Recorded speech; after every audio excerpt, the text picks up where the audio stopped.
अस्सलाम वालेकुम, क्या हाल है आप सबके। मैं उम्मीद करती हूँ आप सब ठीक होंगे, खुश होंगे, मज़े में होंगे। और आज देखिए ब्लॉग की स्टार्टिंग कहाँ से हो रही है। आज ब्लॉग की स्टार्टिंग हो रही है शाम से। आज दिन भर कुछ भी शूट नहीं कर पाई मैं। आज का दिन थोड़ा सा मेरा आज ऐसे ही गया। मतलब आज ना रात में मैं काफ़ी देर से सोई थी, क्योंकि आज मेरे रात में ना आज मेरे दांत में दर्द हो रहा था। तो आज का मतलब रात भर नींद नहीं आई, बस ऐसी ही नींद आई। तो आज सुबह ना सवेरे फजर की नमाज़ पढ़ने के बाद मैं थोड़ा ठीक से मतलब मुझे नींद आई। सुबह उठने के बाद में ना मुझे थोड़ा आराम लगा, तो बस उसके बाद में मैं थोड़ा सो गई। मतलब वैसे यूजुअली मैं तो रोज़ सो ही जाती हूँ, बट लेकिन फिर मैं उठती हूँ, काम वगैरह करती हूँ। बट आज मेरी आंख नहीं खुली, क्योंकि मैं सोई नहीं थी रात भर से। तो बस मुझे सुबह में फिर आंख लगी। अल्लाह मियाँ ने मुझे सुबह में इसमें आराम दिया, तो मेरी फिर सुबह में जाकर आंख लगी फजर की नमाज़ के बाद में ना। फिर मैं सोई। तो आज मुझे उठने के लिए बहुत लेट हो गया था। मुझे 11 बज गए थे आज जब मैं उठी ना। और 12 बजे मोहम्मद जाता है, तो बस मेरे पास 1 घंटा था। मुझे ब्रेकफास्ट करना भी था, बनाना भी था, मोहम्मद को तैयार भी करना था, छोड़कर भी आना था। तो बस ना इस वजह से मैंने कुछ शूट नहीं किया सुबह मॉर्निंग में। और बस फिर आफ्टरनून वगैरह भी वो भी सब ऐसे ही निकल गया। फिर आयशा का टाइम हो गया, आयशा को छोड़ने चली गई बस। तो इस वजह से आज दिन भर की कोई क्लिप नहीं है। तो बस आज मैंने व्लॉग की स्टार्टिंग शाम से करी है। तो बस यहाँ पर शाम में हमने थोड़े से ब्रेड पकौड़े मंगाए थे और बस वही खा रहे थे और चाय ली थी। उसके बाद में आयशा तो ट्यूशन में थी इस टाइम पर। बस इस वक्त मोहम्मद और मैं हम दोनों ही खा रहे थे। तो बस यहाँ पर हमने वो खाने के बाद में चाय ले ली, चाय बना ली थी मैंने अपनी बाद में। मतलब ये जब भाई लेकर आया था तो मैंने उस वक्त चाय नहीं बनाई थी। मैं जब बस बैठी हुई थी, मैंने सोचा था आयशा आएगी, आयशा के साथ में मैं चाय पीऊँगी।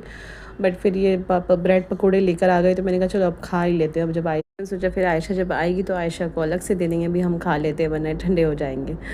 तो बस मैंने खाने में मतलब मैं मोहम्मद और मैं हमने दोनों ने खा लिए थे।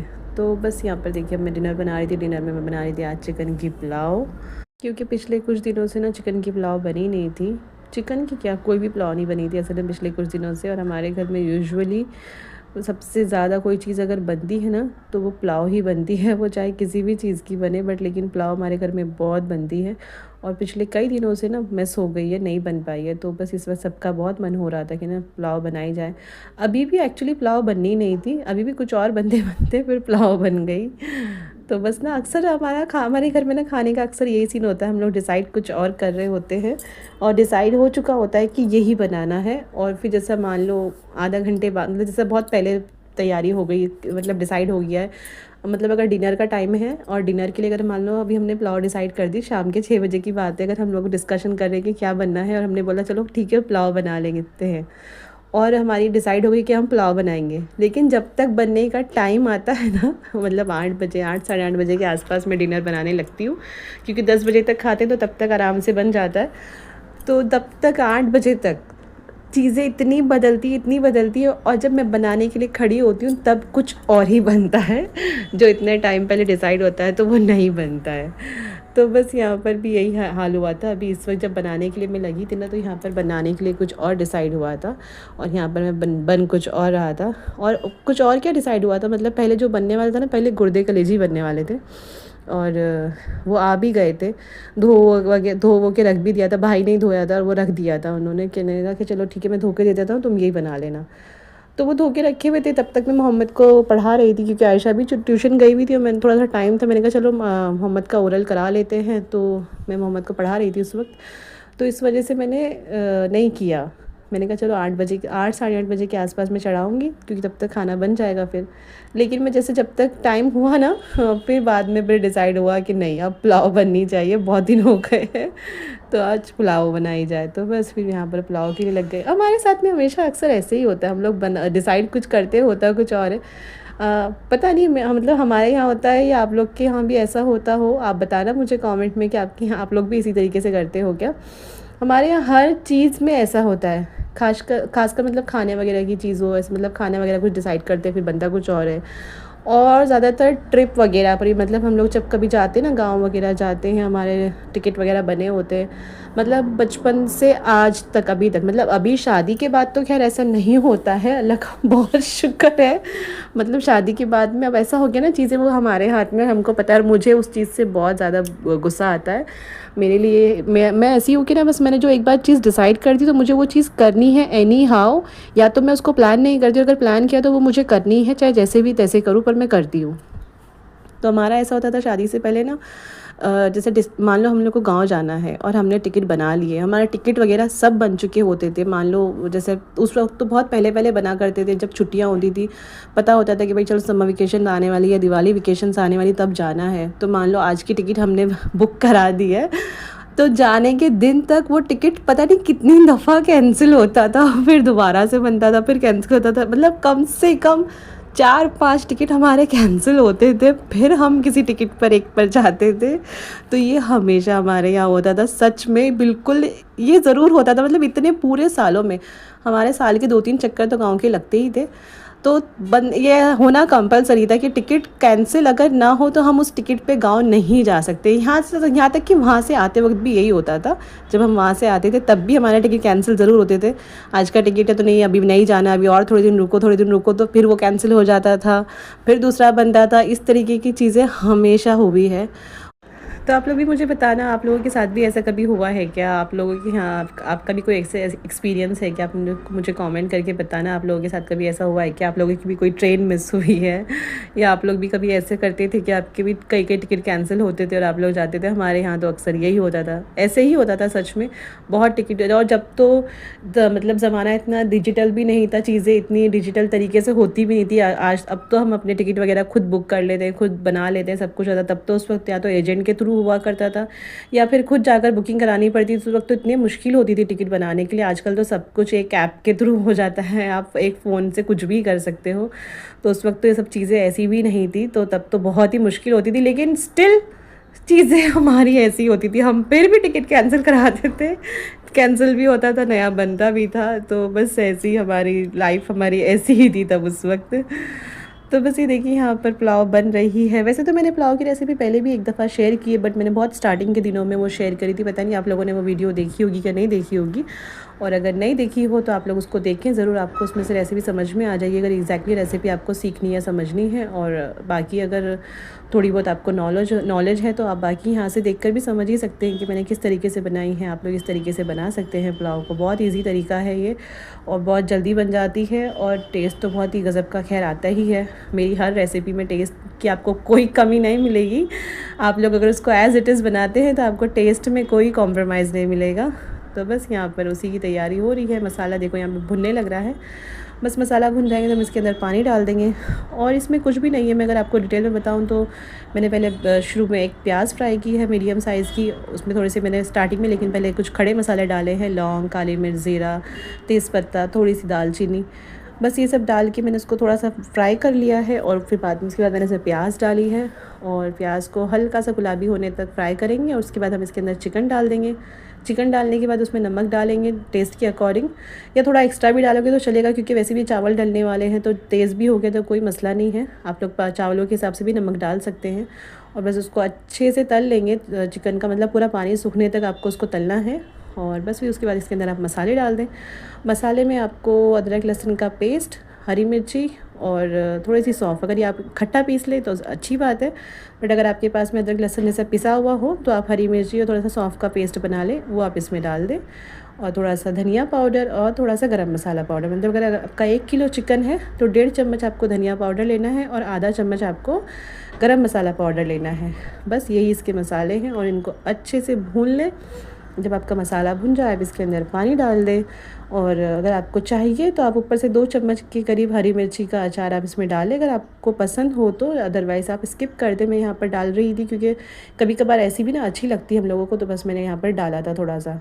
अदरवाइज़ मतलब अगर आप नॉर्मल पुलाव बनाना चाहते हैं तो आपको कोई ज़रूरत नहीं है डालने की, बट मेरा आज मन था तो इस वजह से मैंने डाल दिया। बहुत अच्छा मतलब अच्छी लगती है ऐसे भी। वैसे तो यूजुअली इस तरीके से ना बिरयानी बन जाती है, बस अगर आप इसमें थोड़ा सा ऊपर से कलर डाल दो ना तो ये बिरयानी तैयार हो गई आपकी। बट लेकिन बिरयानी के लिए आपको थोड़ा सा अचार की क्वांटिटी और बढ़ानी पड़ेगी, और ऊपर से बाद में लास्ट में आपको रेड फूड कलर भी डालने की ज़रूरत पड़ेगी। तो बस यहाँ पर आपको वो सब नहीं करना है क्योंकि आप पुलाव बना रहे हैं। तो बस इसी तरीके से आपकी पुलाव बनकर तैयार हो जाएगी। तो बस ये मैंने आपसे आज दोबारा से पुलाव की रेसिपी शेयर कर दी है। पहले भी मैंने करी थी, बट पता नहीं आप लोगों ने देखी होगी क्या नहीं देखी होगी, तो मैंने सोचा चलो जो लोग नए सब्सक्राइबर जुड़े हैं मेरे साथ में उन लोगों के लिए ये शेयर कर दी जाए। तो बस यहाँ पर मैंने ये शेयर कर दी है, और बस यही था आज का डिनर हमारा। वैसे तो आप इसके साथ में बूंदी का रायता भी ले सकते हो, बूंदी का रायता बना सकते हो आप इसके साथ में, बट हमारे घर में ज़्यादातर ना पुलाव हो या बिरयानी हो ना, तो उसके साथ में या तो ना आम का अचार आता है यहाँ पर, एक वो रेड मसाले वाला, या तो उससे खाई जाती है, या फिर हमारे यहाँ इसके साथ में टमाटर की, लाल मिर्ची वगैरह की इनकी चटनी करी जाती है, या फिर उससे खाई जाती है। हमारे यहाँ पर खाने के कॉम्बिनेशंस बहुत अलग अलग है, आप लोगों को सुन के बहुत अजीब अजीब लगेंगे। हमारे यहाँ हर चीज़ों के साथ में ना कुछ एक अलग ही कॉम्बिनेशन, जैसे मैंने आपको पहले बताया था एक दफ़ा कि हम लोग चिकन फ्राई के साथ में खिचड़ी खाते हैं। मूंग की दाल की खिचड़ी बनती है अक्सर, जब भी कभी चिकन फ्राई बनती है ना हमारे घर पे, या फ़िश फ्राई होती है अक्सर, तो उसके साथ में ना मूंग की दाल की खिचड़ी बनती है। और मूंग की दाल की खिचड़ी ऐसी वो पतले वाली नहीं बनती, बस खाली ज़ीरे का छौंक लगता है, उसमें 2-3 हरी मिर्ची डलती है और बस खिचड़ी बन जाती है। लेकिन उसमें थोड़ी ऑयली टाइप की होती है, उसमें थोड़ी सी ऑयली, मतलब ऑयल ज़्यादा होता है उसमें, थोड़ी सी ऑयली सी टाइप की खिचड़ी बनती है। और उसके साथ में हरी मिर्ची की चटनी, हरा धनिया वगैरह की चटनी होती है, और फिर चिकन फ्राई होता है। इस तरीके से हम लोग फ्राई खाते हैं, चाहे वो फ़िश फ्राई हो या चिकन फ्राई हो। कसम से आप खा कर देखना, बहुत मज़े का लगेगा। अगर आप कभी इस तरीके से फ्राई खाओ ना, तो आप ट्राई ज़रूर करना जिस तरीके से मैंने बताया है।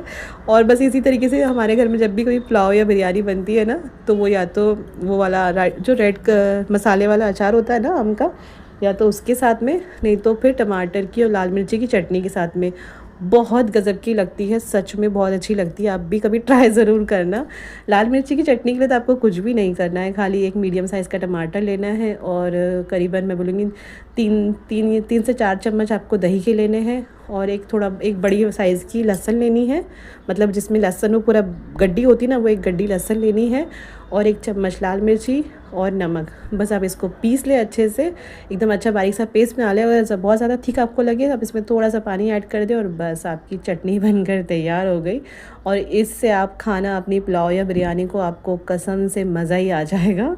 तो ये हमारे कॉम्बिनेशन है खाने के। आप लोग बताना आपको मेरा कॉम्बिनेशंस कैसा लगा खाने का। आप लोग भी खाते हो क्या ऐसे, या आपने कभी खाया है ऐसे? तो बस यहाँ पर ना खाना तो हो गया था, और खाने के बाद में बारी थी आइसक्रीम खाने की। तो बस यहाँ पर आइसक्रीम लेकर आए थे, और एक्चुअली ये मैं नहीं लाई थी, ये भाई लेकर आए थे। हम लोग तो नीचे बस राउंड मारने के लिए आ गए थे, तो बस यहाँ पर ये भाई ने कोन वगैरह आइसक्रीम दिलाई थी बच्चों को। तो बस यहाँ पर मैंने कहा चलो ठीक है आयशा, मैं तो यहीं पर बैठ के खाऊंगी, तुम अपनी ऊपर ले जाओ, यहाँ से बच्चों को दे दो ऊपर ले जाकर। तो आयशा ने और हमने, मोहम्मद को नहीं लाई थी, बस आयशा और मैं, हम दोनों नीचे राउंड मारने के लिए आए थे खाना खाने के बाद में। मैंने कहा थोड़ा सा राउंड मार लेते हैं और बस फिर चलेंगे ऊपर। और अक्सर ये टाइमिंग वो होता है जब मैं खाना खाने के बाद में उनसे बात भी कर रही होती हूँ अपने हस्बैंड से, तो बस मैंने कहा चलो मैं राउंड भी लगा लूँगी और उनसे बात भी हो जाएगी मेरी। तो बस यहाँ पर मैं नीचे आई हुई थी, और बस तो यहाँ पर हमने आइसक्रीम वगैरह खा ली, आयशा ऊपर जाने लगी। मैंने कहा चलो तो ठीक है, मैं भी तुम्हारे साथ में ही चलती हूँ, काफ़ी टाइम हो गया था मुझे, 1 घंटे के करीब हो गया था नीचे ही बात करते करते उनसे। तो मैंने कहा चलो ठीक है, अब बस हो गई, अब ऊपर चलती हूँ, बाकी की बातें ऊपर जाकर करूँगी। तो बस मैंने उनका फ़ोन कट कर दिया था, और बस यहाँ पर हम जा रहे थे ऊपर। और बस फिर ये रात का वक्त था, और सोने से पहले बच्चे सो नहीं रहे थे, तो मैंने कहा चलो ठीक है, थोड़ी टाइम के लिए मोहम्मद का थोड़ी सी प्रिपरेशन करा लेते हैं। आज उसका जीके ईवीएस का पेपर है, तो मैंने कहा चलो, वो भी ओरल है, तो उसमें उसको fruits, vegetable, domestic animals, flowers वगैरह इन सब की स्टडीज़ करनी थी। तो मैंने कहा चलो ठीक है, तुम्हारे को करा लेते हैं। और बस तो मैं उसको वही रीड करा रही थी मोहम्मद को। माशाल्लाह से बहुत अच्छा है उसका पढ़ाई लिखाई में, सच में ना मोहम्मद बहुत एक्टिव है, मतलब जैसा अभी बहुत छोटा है, और जैसा उसका पहला साल है, और अभी जाते हुए उसको करीबन मेरे ख्याल से 2 महीने नहीं, 2 महीने से तो ज़्यादा ही हो गया है। खैर उसका एडमिशन जुलाई नहीं अगस्त में आई थिंक हुआ था, तो उस हिसाब से जैसे अभी जाके उसको 3-4 महीने के करीब हुए हैं, तो वो काफ़ी एक्टिव है। शुरुआत का 1 महीना तो बस वो खेलने में ही गया। हमने खुद ने कहा था टीचर्स वगैरह से कि ना अभी आपको इनको ज़्यादा पढ़ाई लिखाई के लिए आपको नहीं लगाना है, आप बस अभी फ़िलहाल तो आप ऐसा करो कि इसका मन लग सके स्कूल में आने के लिए, और ये राज़ी खुशी स्कूल आ जाए, बस आपको अभी फ़िलहाल तो इतना ही करना है। तो इसलिए शुरुआत का 1 महीना तो बिल्कुल पढ़ाई लिखाई उसकी नहीं हुई, ना उसने पढ़ा लिखा, बस खेल में लगा रहा शुरू के 1 महीना, और टीचर्स वगैरह ने भी इतना फ़ोर्स नहीं किया। फिर 1 महीने बाद भी टीचर्स ने तो खैर कोई ऐसा फ़ोर्स प्रेशर उसको नहीं किया, बट फिर मैंने टीचर से बात करी, मैंने कहा कि नहीं अब बस 1 महीना हो चुका है, अब आप इसको थोड़ा सा क्लास में बिठाया करें, थोड़ा सा इसको एक्टिविटी वगैरह कराया करें, तो देखिए उसका क्या मतलब उसका क्या रिएक्शन है, वो कैसे करता है, इन्वॉल्वमेंट कैसा है स्कूल में बच्चों के साथ में। तो बस फिर खैर धीरे धीरे उसका इन्वॉल्वमेंट होने लगा, क्लास में बच्चों से दोस्ती वगैरह होने लगी, तो फिर खैर वो तब वो अच्छे से जाने लगा। और अब माशाल्लाह अब तो बहुत ही अच्छे से स्कूल जाता है मोहम्मद, सच में। मतलब मैंने अपने बच्चे, मतलब आयशा ने भी मुझे कभी हैरान नहीं करी स्कूल के नाम से ना, मतलब जैसे बच्चे जैसा शुरू में जब जाते हैं तो बहुत रोते धोते गिरते पड़ते जाते हैं, बट सच में मेरी आयशा ने भी मुझे कभी ऐसे हैरान नहीं करी, कभी ऐसे रोते धोते स्कूल नहीं गई वो। और मोहम्मद ने भी कभी ऐसे नहीं किया भाई मुझे नहीं जाना नहीं जाना है। बस हाँ शुरू शुरू में उसका थोड़ा सा रहता था कि आप वहीं बैठे रहना, आप वहीं बैठे रहना, ये तो ज़रूर किया है उसने। बाकी इसके अलावा उस बच्चे ने मुझे ज़रा परेशान नहीं किया सच में। तो बस ऐसे ही है। बस अब मैं थोड़ा सा असल में हम एज ए पेरेंट्स की हैसियत से भी आप लोगों को थोड़ा सा अपना ध्यान देने की ज़रूरत पड़ती है बच्चों के लिए, कि बच्चों को किस तरीके, अब जैसा हम लोग जब वो जाता नहीं था तो हमने शुरू में उसको यही कहा कि हम लोग वहीं बैठे रहते हैं, तुमको परेशान होने की ज़रूरत नहीं, अगर तुम्हारा मन नहीं लगे तो तुम नीचे आ जाना, हम तुमको लेकर आ जाएंगे। तो उसको एक तरीके से रहता था कि मेरे पेरेंट्स नीचे ही हैं, तो वो थोड़ा सा मतलब एकदम नो टेंशन होके बैठ जाता था कि चलो ठीक है नीचे मेरी फैमिली बैठी है। बट कई दफ़ा ऐसा होता है ना कि हम लोग बच्चे को मार पीट कर या उसको डांट डपट कर छोड़ कर आते हैं कि नहीं तुमको रहना है, तुमको जाना है, करना है। तो इससे क्या है ना, बच्चे के अंदर ना एक नफ़रत पैदा हो जाती है। और एज ए पेरेंट्स आपको ऐसा लगता होगा बच्चा पता नहीं क्यों ढीठ होते जा रहा है, क्यों ज़िद्दी होते जा रहा है। तो आपको इन चीज़ों का ख्याल रखना है। थोड़ा सा बच्चे के साथ में ज़ोर ज़बरदस्ती नहीं चलती है। आप उसको जितना प्यार मोहब्बत से चीज़ें समझाएंगे ना तो उसको समझ में आती है। आप ज़बरदस्ती समझाने जाएंगे ना तो बस वो कुछ नहीं होगा, बस बागी हो जाएगा, आपकी तरफ से नफ़रत होने लगेगी उसके मन में। तो आप ये चीज़ों को अवॉइड करें। और ख़ास करके जब ऐसा छोटा बच्चा और स्कूल वगैरह जाने के लिए तो आप लोग बिल्कुल फ़ोर्स ना करें अपने बच्चों को। मतलब इतने छोटे बच्चों को आपको प्यार मोहब्बत से ही बच्चों को स्कूल भेजना चाहिए। अगर वो जाता है तो ठीक है, नहीं तो आप उसको थोड़ा सा टाइम दें। ऐसे नहीं कि आपको अभी भेजना है तो मतलब बस भेजना है, आपको जाना है तो मतलब जाना है। इस तरीके से ना बच्चे के मन में माँ बाप के लिए नफ़रत हो जाती है। तो इन चीज़ों को आप लोग अवॉइड करें प्लीज़।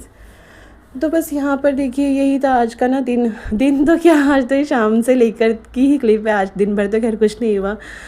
तो बस आज का व्लॉग यही था, बस यही चीज़ें रिकॉर्ड हो पाई क्योंकि बस आज आधा दिन तो ऐसे ही निकल गया था, तो मैं को शूट ही नहीं कर पाई थी, लेट हो गई थी आज हाथ में दांत में दर्द की वजह से। तो बस इंशाल्लाह आपसे फिर मिलूँगी एक और नई वीडियो के साथ, नए व्लॉग के साथ। तब तक अपना ढेर सारा ख्याल रखें और मुझे अपनी दुआओं में याद रखें। अपने फैमिली वालों का ख्याल रखें, अपने आसपास के लोगों का ख्याल रखें और मेरी वीडियो को लाइक ज़रूर किया करें। आप लोग देखते हैं वीडियोस, मेरे वीडियोस पे कई व्यूज़ आते हैं बट मुझे लाइक्स नहीं मिलते। मैं आप लोगों से प्लीज़ रिक्वेस्ट करूँगी, अगर आप लोगों को वीडियो अच्छी लगती है तो आप प्लीज़ लाइक ज़रूर किया करें। और मुझे कमेंट भी करके बताया करें अगर आप लोगों को कुछ चीज़ें अच्छी नहीं लग रही है, या मुझे क्या करना चाहिए या मुझे क्या नहीं करना चाहिए। आप लोग मुझे इस बारे में कमेंट करके बता सकते हैं। और बस इंशाल्लाह मुझे दुआओं में याद रखिए आप। और ना ये देखो एंड में ना मैंने मोहम्मद का सिलेबस पेपर लगाया है कि मोहम्मद को सिलेबस में क्या क्या आया है, मोहम्मद को क्या क्या पढ़ना है, किस किस चीज़ों की उसके एग्ज़ाम्स है, क्या क्या पढ़ना है उसको। ये सारा मोहम्मद का सिलेबस पेपर है। तो देखो कितना सारा, बेचारे को कितनी सारी पढ़ाई करनी है। आजकल बच्चों को कितना सारा काम मिलता है। तो बस इसीलिए मैं यही कह रही थी आपसे कि ना बच्चों को आप लोगों को ना बहुत लाइट लेना चाहिए, इन चीज़ों के लिए प्रेशर नहीं देना चाहिए। और ख़ासकर इतने छोटे बच्चे को तो बिल्कुल भी नहीं, क्योंकि कुछ भी हो इतने से बच्चे को कुछ समझ में नहीं आने वाला। और ये पढ़ के कहीं नहीं आपका बच्चा साइंटिस्ट बन जाएगा अभी फ़िलहाल तो इसलिए आप लोग जितना आराम से बच्चे पे हाथ रखें तो ज़्यादा बेहतर होगा। तो बस चलिए फिर आपसे फिर मिलूँगी इंशाल्लाह, तब तक अपना ख्याल रखें। अल्लाह हाफ़िज़।